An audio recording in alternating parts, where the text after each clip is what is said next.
Hello there, and today we are with Rosalyn Palmer and we are talking about uncertainty.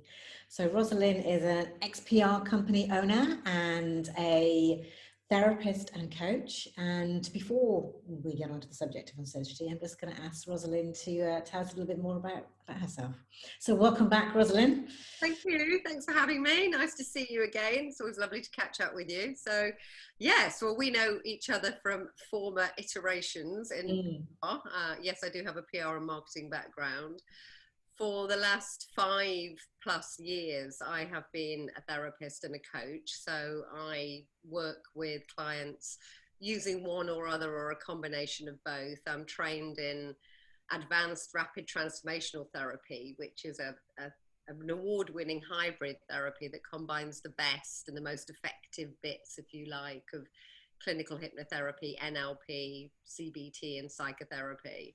I'm also a clinical hypnotherapist. So I like to say I have many tools in my toolbox. A lot of my go-to clients are the former me, or burnt out Barbara, burnt out Bob, overworked Owen, stressed out Steve, you name it. I know what it's like in business at the coalface when you're trying to make it all okay and you feel like you're hanging on by your fingernails. So I think it makes me a very empathetic therapist and coach. And also because of my PR background, I'm a broadcaster, I have several award-winning books, and I'm a columnist. So that's me. Talk about busy. Perfect combo because I think there's a lot of transferable skills from PR. Yeah. You've got to understand people and create rapport and read people and communicate well. And all those skills are really important as a therapist and coach. And I think that added empathy and compassion that I get because I've been there. As I like to say, I head people off at the pass because I know what it feels like when the wagon goes crashing down over the ravine. Yeah. Having had cancer, divorce, and quite a lot of stress related issues. So, yeah, it seems like a very natural fit, really. Yeah, I mean, thinking back to the day, so we were both, Rosalind and I have been in PR and PR, thinking about uncertainty at the same time. In PR, you do get used to living with uncertainty, don't you? You put things out, you don't know what's going to come back.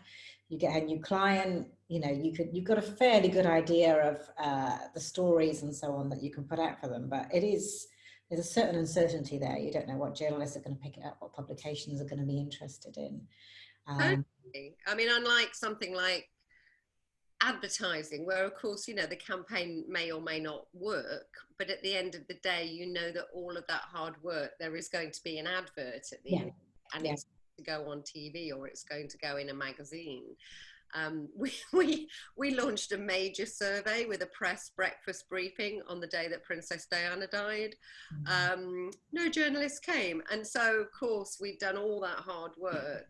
And you're right, we didn't control ultimately other news events and the journalists coming along, and so there is always that. I mean, I cut my teeth at Lynn Frank's PR, which absolutely fabulous is based on. And we used to chant in the boardroom. Lynn would go in and go and chant for journalists so they turn up to the press launch, and we'd all be in there chanting. I'd be thinking, this is very strange because I'm not even a Buddhist. But yes, I think we did whatever we could to try and overcome that uncertainty, but at the end of the day it was always hanging over us. Mm. And I think that makes it a very stressful environment. Yeah.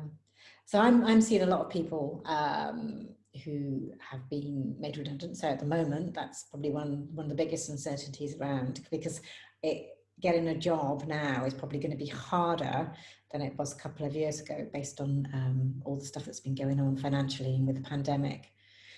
At the time of recording this, we still have the uncertainty in the UK, at least, of Brexit and what's going to happen post-Brexit.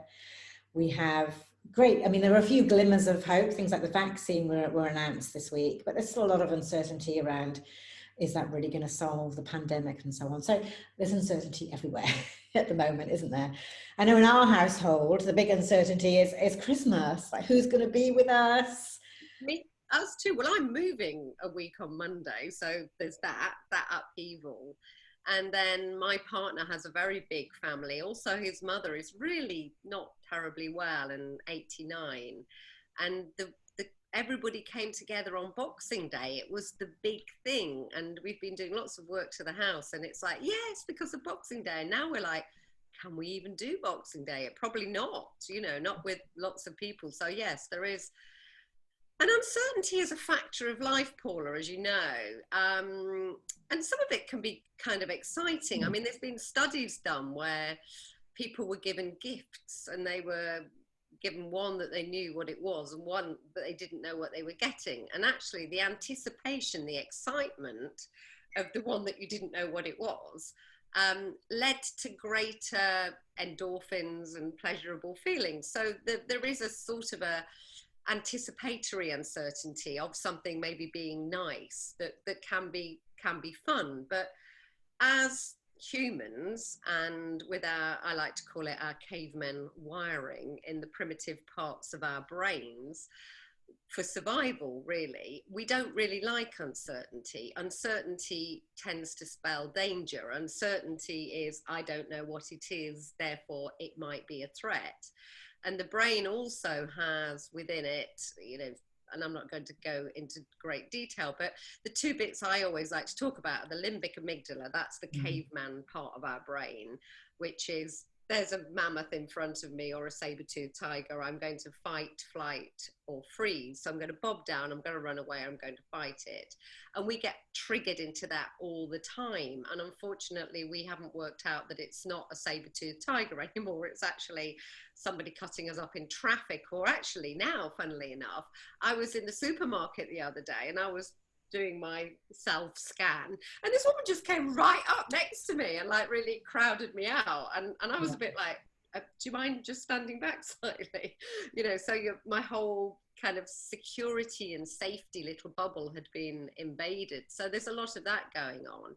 And then we have a part of our brain called the RAS, the reticular activating system, and that's like a filter, because if we took in all the sensory stuff around us every day, we'd be like a computer that you're trying to download 20,000 programs to, and it would crash. So we filter stuff out, but that filter looks for what's wrong.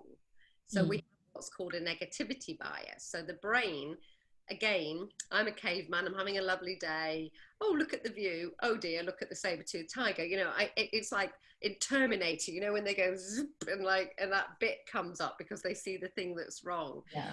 So there's all this hard wiring and evolutionary, you know, anthropology within us that means that on the whole, we do not like what's uncertain. And on the whole, we look for what's wrong.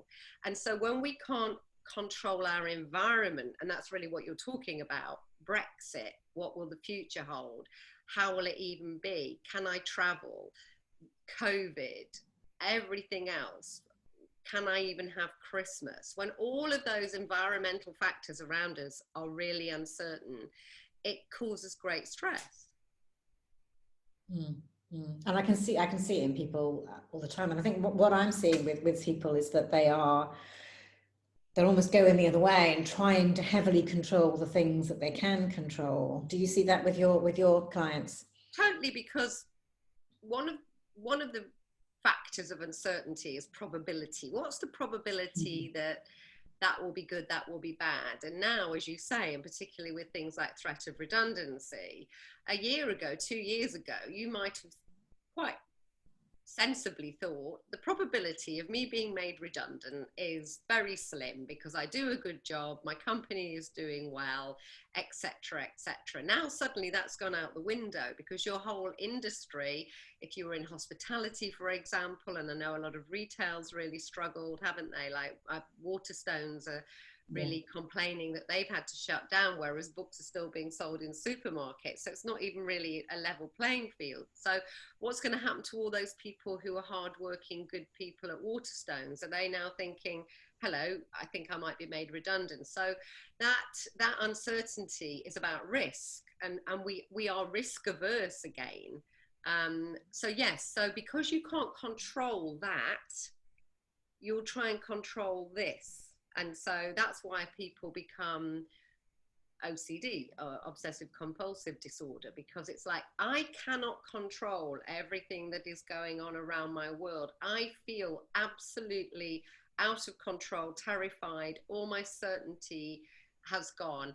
Oh, I know, if I stack the dishwasher with all the forks together and all the knives together and I rearrange my sock drawer by colour, and I'm not poo-pooing that, but it can make me feel better. And of course, in some ways that's really sensible, you know, go and do something you can do. But of course, it can very easily trigger into a compulsive behavior that really isn't very healthy. Yeah, yeah, yeah. Yeah, and obviously the hand washing stuff that we are being encouraged to do can become a form of control if you're in that way inclined. Yeah. Absolutely, yes. It can, or you know, a lot of these things start with very sensible things. You know, I need to protect myself. There might be a saber-toothed tiger out there. I need to stay alert. Danger. You know, let's not put my hand in the fire. You know, these are all survival techniques. They're all entirely sensible. Again, I feel very overwhelmed because of the risk factors, the uncertainty going on around me. It's not like me waiting for a surprise birthday present. It doesn't feel like there's going to be something good at the end of it. And I don't like that. I don't like those feelings. Therefore, I will try and control it. Mm. So, yes, I think that is a good thing. And in fact, that would be one of my tips for, you know, in a day when you're maybe feeling very overwhelmed and everything's very uncertain, you can literally take a piece of paper and write them all down, all the things that are worrying you. And then you can look down that list and say, okay, which ones do I have control over? I Yeah. mean, COVID, for example, yes, I can have control over it by taking sensible precautions. I can have control over it by maybe not going out. I can have control over it by washing my hands. I can have control over it in these ways. I can't control necessarily what an unknown virus is going to do, also what my government maybe is going to do. Therefore, perhaps I should stop watching the news on repeat every hour, because that's just going to fill me with more anxiety over something I cannot control. Here's what I can control. I will turn the TV off. Yeah. Here's what I will control. I will not keep looking at the headlines. So it's about maybe making that list and then going, you know, which ones can I control? Yeah, that's a very good point actually about media, because media does play into this whole uncertainty. If you look at newspaper headlines, and they're often very contradictory, aren't they? Virus figures going down, says Daily Express, and then virus figures spike, says Daily Mail, and you just don't know what to believe. So you're not even just uncertain about the future, you're uncertain about actually what's going on now. Well, absolutely. You've hit on a really good point that even in the 90s, when working in PR and media, they had a saying, if it bleeds, it reads. You know, in other words, let's make the headline as terrible as possible so that it catches people's attention and they read it. But on the whole, we tended to trust our news Yeah. source. On the whole, you know, we believed that they were well-researched stories. They might not, if you were in PR, it might not be the story you wanted to see sometimes, but, you know, journalists had an integrity and newspapers were staffed by people who took the time to go and find the story. And now that's not the case, partly because the news, when all the big news studios on TV emerged, they found that they could have two very nice anchor people, rather than 27 journalists, and they would actually talk about the stuff. But of course, it's conjecture. Yeah, yeah. It's them chatting it over, you know, oh, what do you think, Bob? Well, Penny, I think that maybe this is going to happen. It's conjecture. And so you're actually spending ages listening to two people's conjecture. Equally, you've then got the era of fake news. Yeah. You know, Donald Trump, and also the fact that we have seen some news has been manipulated and made fake. So there's this massive thing of, well, can I even trust it? Yeah, yeah. Yeah. So, I mean, you touched upon something that you can do, which is, writing out that list and looking at assessing the things that you have some control over and actually taking some action, turning off the news or stopping looking at yourself at the BBC website every hour, cut down that that incoming uncertainty. What else would you advise people to do? So what you need to know about stress, and the counterpart is resilience, so I'll give you some tips for resilience, is it affects you in different ways. It affects you physically, it affects you mentally. So cognitively, what do I think? Kind of psychologically, it's triggering something I'm not even aware of. Physically, I'm having a panic attack, or actually I don't feel very well, I've got an upset stomach, I'm really not great in my physical body. So what's really important is I've looked at high performance athletes. I don't work with them. I tend to work with business people, but I think there's a lot of commonality and a lot of similarities. And one thing that high performing athletes do that normal Joes and normal business people do not is, if you look at any of their schedules, they put rest into it, rest and recovery. Because if you're an athlete with an injury, you've got to be back out there as quick as possible. And also you'll go for massive intense bursts of training or whatever, and then you will rest and recover. And we fail to do that. We fail to look at our daily schedule and go, right, and that bit in green is my rest and recovery. Yeah. In fact, I hear terrible things from people. They say to me with a degree of pride, until we have a conversation, do you know, I've swapped my 3-hour commute for 3 hours of more work every day. Look at me, I'm getting so much more done because I don't even have that commute anymore. And I'm now, I'm at my desk at 7. It's like, no, why don't you use that time? So the parasympathetic system is the rest and digest system, if you like, when it's working well. And there's a nerve that goes between the brain and the stomach called the vagal nerve. And having what they call vagal tone, so having all that, in layman's terms, having all that imbalance, having all that in kilter, having all that good, will lead you to just feel so much happier and better within your own body. So there's certain things you can do to reset for resilience, to get over all of that fight and flight and uncertainty and those horrible feelings. And rest is probably the number one. So during your day, classrooms, when we were kids at school, they tend to be 40-minute lessons. They're for a reason, because they find that children can't really concentrate after 40 minutes. And so 20 minutes of it is moving between class or having playtime. So try and have that yourself. Maybe you can't do 20 minutes in every hour, but at least do 10. Get up, walk about, make a cup of tea, maybe go outside, get some fresh air. Schedule rest and relaxation, schedule time in nature. Literally even have an afternoon nap. There's something called a nappuccino, I've heard it, nappuccino, where you have quite a strong coffee. And again, don't drink coffee probably after about lunchtime, because the caffeine stays in your body and then will interrupt your circadian patterns at night and you won't get such a good night's sleep. But if you literally have quite a strong cup of coffee and then go to sleep, pretty much the caffeine will kick in after 20 minutes and you'll wake up. And obviously you can time it. And so you've got literally a 20-minute window before that caffeine hits the system, and you can just have a nap. And with so many of us working from home, why not have that nap, wake up, be reset, be refreshed, make sure you get good sleep at night. All of the sensible things: eat a good diet, eat lots of green leafy veg, eat a rainbow of colors. I learned something interesting about food, because I'm a weight loss hypnotherapist, that you can eat some of the bad stuff as long as you eat more of the good stuff. So it's not necessarily that we all have to suddenly be like monks and like all absolutely perfect and we can never reach for that digestive biscuit. But if you're going to do that, make sure that you have some spinach with your supper and make sure that you get a bit more fresh air. So it's all the things that there's oodles of sensible advice about, but never more than now is it crucial, because also you want to stay physically strong and well. You don't want to get the virus, injection aside or whatever, you just don't want to get it, okay? Because you don't want dis-ease. You don't want to be ill in any way, shape or form. So all of these things will reset and rebalance you.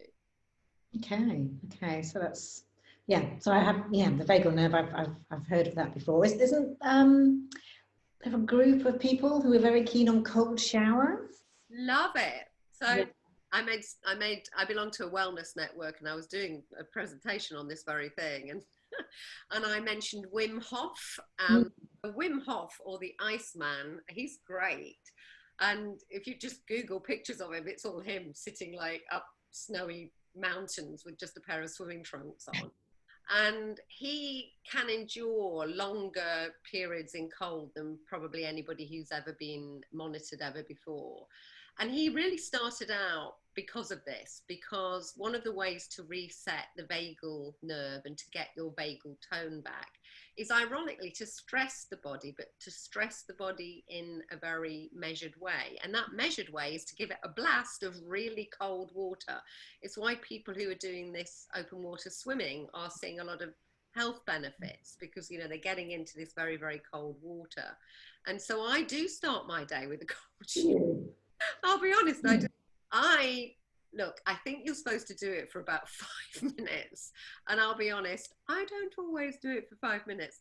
But what I found is, because it's the vagal nerve, and I wrote an article on it and I called it Viva Las Vegas, that I get in that shower and I sing Viva Las Vegas, doing an impersonation of Elvis Presley very loud, Mm. and managed to stay in for about 2 minutes. And it's a bit painful at the time, you know, particularly when it's on your head. But boy, do you feel good afterwards. Yeah. And humming as well is another way. I've got lots of information actually on my website about how to reset your vagal nerve, or you could Google it. Yeah, But I'll pop a link on as well, obviously, people. good. But yeah, cold showers. They do literally, by stressing the body, you shock the body back into doing what the body needs to do and resetting its balance. So yeah, well done. Yeah, that's a really good one. And you mentioned humming. I guess something like singing in a choir when you're allowed to would do a similar thing.